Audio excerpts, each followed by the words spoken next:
ಅದು ಅಲ್ಲದೆ ರಿಸಲ್ಟ್ ಬರೋಕ್ಕಿಂತ ಮುಂಚೆನೆ ಇಂಟರ್ವ್ಯೂ ರೂಮ್ ಕೂಡ ಹೋಗಿದ್ರು. ಆಮೇಲೆ ಆಮೇಲೆ ಕೆಲಸ ಸಿಕ್ತು. ನನ್ಗೆ ಯಾಕೋ ಭಾಗ್ಯ ಮೇಡಮ್ಗೋಸ್ಕರ ಆದಿ ಸರ್ ಹೋಗಿ ಅವ್ರನ್ನ ಕನ್ವಿನ್ಸ್ ಮಾಡಿದ್ರು ಅನ್ನಿಸ್ತಿದೆ.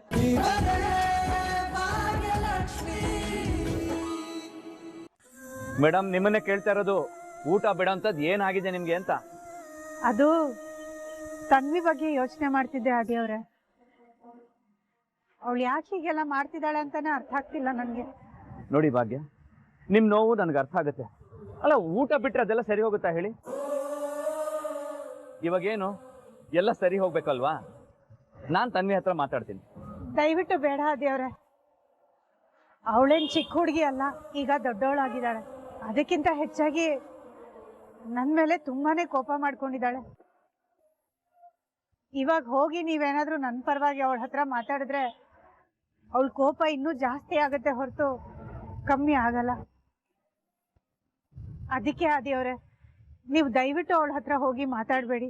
ಸರಿ ಆಯ್ತು ಬಿಡಿ, ಈಗ ಅದ್ರ ಬಗ್ಗೆ ಏನು ಯೋಚನೆ ಮಾಡೋದು ಬೇಡ. ನಡೀರಿ ಮನೆಗೆ ಹೋಗೋಣ. ಆದಿಯವ್ರೆ ಒಂದ್ ನಿಮಿಷ. ಏನು? ಆದಿಯವ್ರೆ, thank you so much.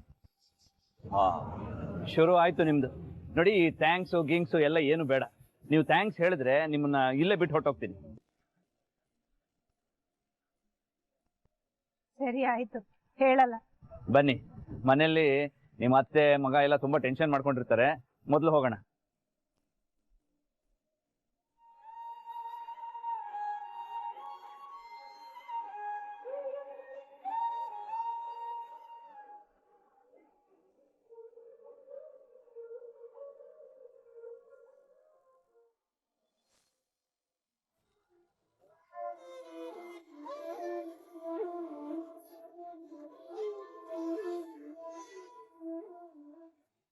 Tanmay, ಈಗ ಅಳುವಂಥದ್ದು ಏನಾಗಿದೆಯೋ?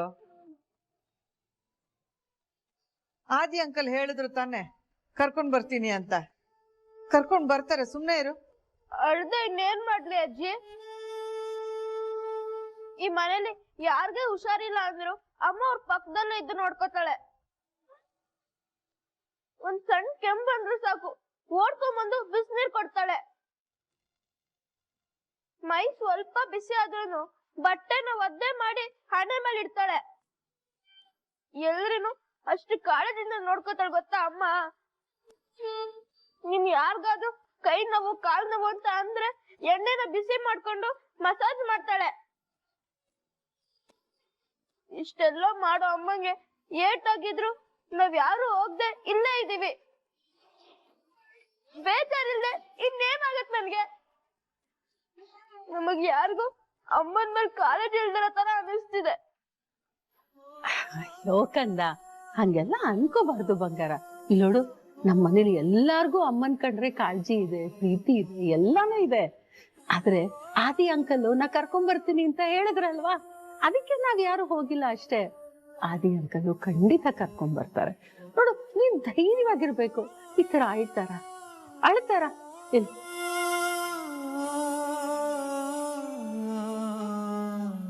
ನೋಡು, ಅಮ್ಮ ಬಂದ್ರು. ಭಾಗ್ಯ, ಬಾಮ್ಮ, ಬಾ ಕೂತ್ಕೊ.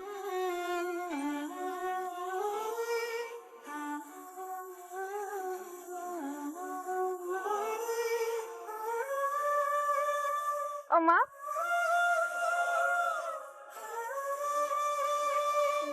ಯಾಕಮ್ಮ ಹೀಗ್ ಮಾಡ್ದೆ? ಟೈಮಿಗೆ ಊಟ ಮಾಡ್ಬೇಕು ಅಂತ ನನ್ಗೆ ಜೋರ್ ಮಾಡ್ತೀಯ, ಆದ್ರೆ ನೀನ್ ಉಪವಾಸ ಇದ್ರೆ ಹೇಗೆ?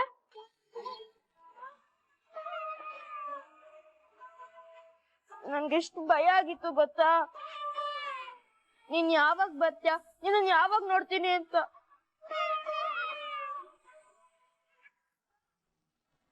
ಈಗ ನಾನ್ ಬಂದಿದ್ದೀನಲ್ಲ, ಇನ್ ಟೆನ್ಷನ್ ಮಾಡ್ಕೋಬೇಡ ಆಯ್ತಾ? ತನ್ಮಯ್, ಅಮ್ಮಂಗ್ ಸುಸ್ತಾಗಿದೆ ತಾನೆ, ಸ್ವಲ್ಪ ಸುಧಾರಿಸ್ಕೊಳ್ಳಿ, ಆಮೇಲೆ ಮಾತಾಡುವಂತೆ. ಮಗಳೇ, ಹೊತ್ತಿಗೆ ಸರಿಯಾಗಿ ತಿನ್ಬೇಕು ಅಂತ ನಾ ಹೇಳ್ತಾನೆ ಇರ್ತೀನಲ್ವಾ. ಈಗ ಗೊತ್ತಾಯ್ತಾ ಯಾಕೆ ಅಂತ?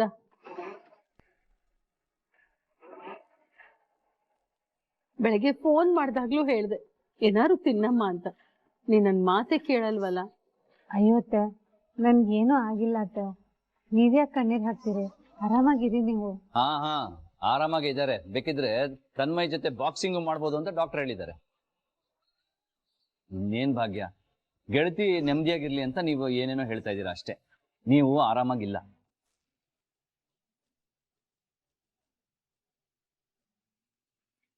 ಆದಿಯವರೇ ಏನ್ ಹೇಳ್ತಾ ಇದ್ದೀರಾ? ಅಂದ್ರೆ ನಾನು ಏನ್ ಹೇಳಕ್ ಬಂದೆ ಅಂದ್ರೆ, ಅವರು ಹೊಟ್ಟೆ ತುಂಬಾ ತಿನ್ನೋವರೆಗೂ ಆರಾಮಾಗಿರಲ್ಲ ಅಂತ ಹೇಳಕ್ ಬಂದೆ ಅಷ್ಟೆ.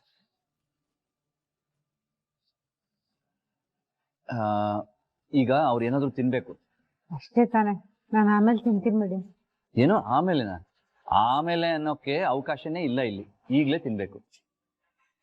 ನಿಮ್ಮನ್ನ ಹೀಗೆ ಬಿಟ್ರೆ ನೀವು ತಿನ್ನಲ್ಲ ಅಂತ ನಂಗೆ ತುಂಬಾ ಚೆನ್ನಾಗಿ ಗೊತ್ತು. ಏನ್ ಮಾಡೋದು? ಇರಿ, ನಾನೇ ಹೋಗಿ ತಗೊಂಡ್ಬರ್ತೀನಿ. ಅಲ್ಲ ಆದಿಯವರೇ, ಪ್ಲೀಸ್.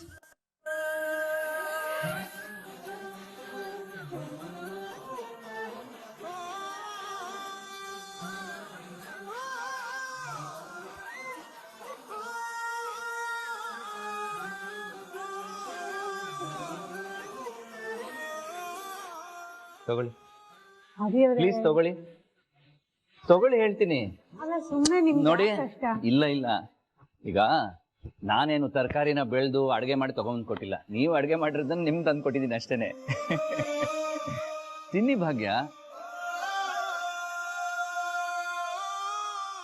ನೀನೇ ಒಂದು ತುತ್ತು ತಿನ್ನಿಸ್ಬಾರ್ದ ಫ್ರೆಂಡು?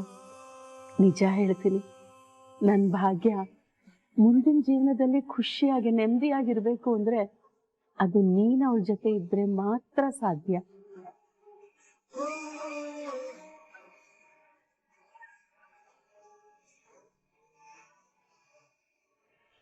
ಭಾಗ್ಯ ಅವರೇ, ಬೇಕು ಅಂದ್ರೆ ನಮ್ ಟ್ರಿಪ್ನ ಪೋಸ್ಟ್ಪೋನ್ ಮಾಡೋಣ, ಏನು ತೊಂದರೆ ಇಲ್ಲ. ಟ್ರಿಪ್ ಎಲ್ಲ ಏನು ಪೋಸ್ಟ್ಪೋನ್ ಮಾಡೋದು ಬೇಡ ಆದಿಯವರೇ. ನೀವು ಹೋದ್ಮೇಲೆ ಸಾಹೇಬ್ರು ರಂಪ ಮಾಡ್ತಾರೆ ಆಮೇಲೆ. ಇಲ್ಲಮ್ಮ, ನಿನ್ಗೆ ಹುಷಾರಿಲ್ಲ ಅಲ್ವಾ? ನಿನಗ್ ಸುಸ್ತಾಗತ್ತೆ, ಕಷ್ಟ ಆಗತ್ತೆ. ಪರವಾಗಿಲ್ಲ, ಟ್ರಿಪ್ ಪೋಸ್ಟ್ಪೋನ್ ಮಾಡೋಣ.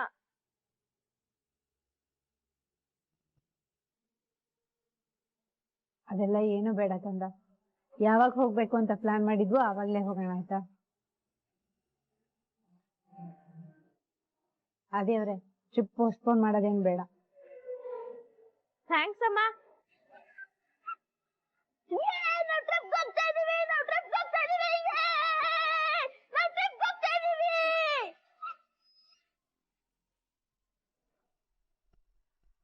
ಹಾಯ್ ತಾಂಡು.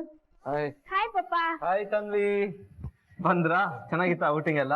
ಸಕ್ಕತ್ತಾಗಿತ್ತು, ಆದ್ರೆ ನೀವೇ ಮಿಸ್ಸಿಂಗು. ಏನ್ ಮಾಡ್ಲಿ ತನ್ವಿ, ತುಂಬಾ ಆಫೀಸ್ ಕೆಲಸ ಅಲ್ವಾ. ನೆಕ್ಸ್ಟ್ ಟೈಮ್ ಟ್ರೈ ಮಾಡ್ತೀನಿ. ಓಕೆ?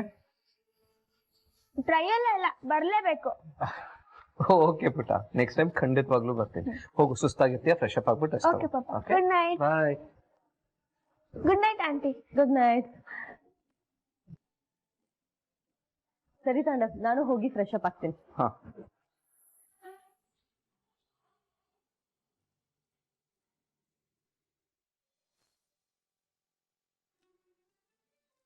ಆ ಲಿಸ್ಟ್ ಮೆಟೀರಿಯಲ್ಸ್ ಎಲ್ಲ ರೆಡಿ ಮಾಡಿದ್ರಾ? ಎಷ್ಟು ಸಾಧ್ಯ ಆಗುತ್ತೋ ಅಷ್ಟು ಬೇಗ ಕಳಿಸಿ.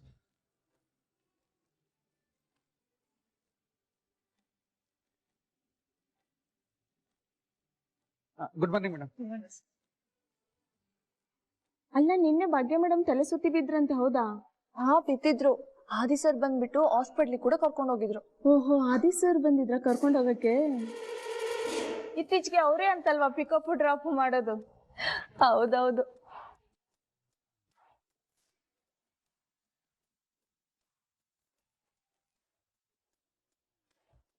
ಏನ್ ಪ್ರಿಯಾ, ಏನೋ ಮಾತಾಡ್ತಿದ್ರಿ, ನನ್ ಬಂದಿದ್ದ ತಕ್ಷಣ ಸುಮ್ಮನಾದ್ರಿ? ಏನಾದ್ರೂ ಸಮಸ್ಯೆನಾ? ಸಮಸ್ಯೆ ಏನಿಲ್ಲ ಮ್ಯಾಮ್, ಸುಮ್ನೆ ಹಿಂಗೆ ಕ್ಯಾಶುವಲ್ ಆಗಿ ಮಾತಾಡ್ತಿದ್ವಿ ಅಷ್ಟೇ.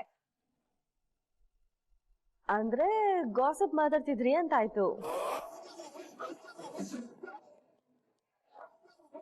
ಮೌನಂ ಸಮ್ಮತಿ ಲಕ್ಷಣಂ ಅಂತ ಹೇಳ್ತಾರಲ್ಲ, ನೀವಿಬ್ರು ಮೌನವಾಗಿದ್ದೀರಾ ಅಂದ್ರೆ ನಾನು ಹೇಳಿದ್ದೆ ನಿಜ.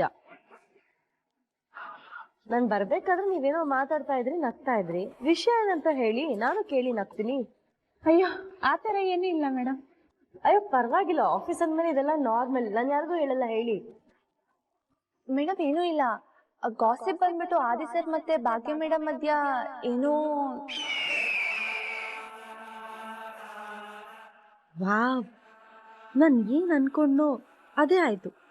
ಈ ಗಾಸಿಪ್ ಯಾವಾಗಪ್ಪ ಹರಿದಾಡುತ್ತೆ ಅಂತಿದ್ದೆ. ಇವತ್ತು ಈ ಆಸೆ ಈಡೇರ್ತು. ಅವ್ರ ಬಗ್ಗೆ ಗಾಸಿಪ್ಪ ಏನು? ಅದೇ ಮೇಡಮ್, ಅವ್ರ ಬಗ್ಗೆನೇ ಅಷ್ಟೇ. ಏನೋ ಕಾರಣ ಇಲ್ಲದೆ ಅವರಿಬ್ರ ಮಧ್ಯದಲ್ಲಿ ಏನೋ ಇದೆ ಅಂತ ಹೇಗೆ ಹೇಳ್ತೀರಾ? ಏನು ಕಾರಣ ಇಲ್ಲ ಅಂತ ಯಾರು ಮೇಡಮ್ ಹೇಳಿದ್ದು? ಎಷ್ಟೊಂದು ರೀಸನ್ ಇದೆ ಗೊತ್ತಾ? ಇಂಟರ್ವ್ಯೂ ಇಂದ ನೋಡ್ತಿದ್ದೀನಿ ನಾನು. ಹೌದಾ? ಏನದು? ಆದಿ ಸರು ಇಲ್ಲಿವರೆಗೂ ಯಾರನ್ನೂ ರೆಕಮೆಂಡ್ ಮಾಡಿದವ್ರೆ ಅಲ್ಲ, ಫಸ್ಟ್ ಟೈಮ್ ಭಾಗ್ಯ ಮೇಡಮ್ ಅನ್ನ ರೆಕಮೆಂಡ್ ಮಾಡಿದ್ದಾರೆ. ಅಷ್ಟಕ್ಕೂ ಭಾಗ್ಯ ಮೇಡಮ್ ಜಸ್ಟ್ 10th ಪಾಸ್ ಆಗಿದ್ದಷ್ಟೇ ಅಲ್ವಾ?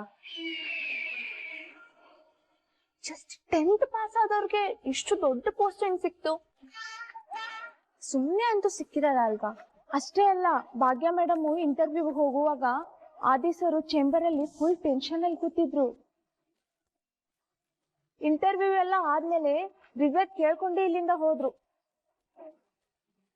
ಅದು ಅಲ್ಲದೆ ರಿಸಲ್ಟ್ ಬರೋಕ್ಕಿಂತ ಮುಂಚೆನೆ ಇಂಟರ್ವ್ಯೂ ರೂಮ್ ಕೂಡ ಹೋಗಿದ್ರು. ಆಮೇಲೆ ಕೆಲ್ಸ ಸಿಕ್ತು.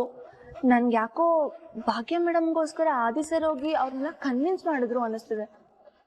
ಅದು ಅಲ್ಲದೆ ಭಾಗ್ಯ ಮೇಡಮ್ ಕೆಲಸ ಸಿಕ್ಕಿದ ತಕ್ಷಣ ಆದಿ ಸರ್ ಫುಲ್ ಖುಷಿಯಿಂದ ಕೊಂಡಾಡ್ತಾ ಇದ್ರು. ಆದಿ ಸರ್ ಟ್ರಸ್ಟ್ಗೆ ರೆಗ್ಯುಲರ್ ಬರ್ತಾನೆ ಇರ್ಲಿಲ್ಲ ಮೇಡಮ್.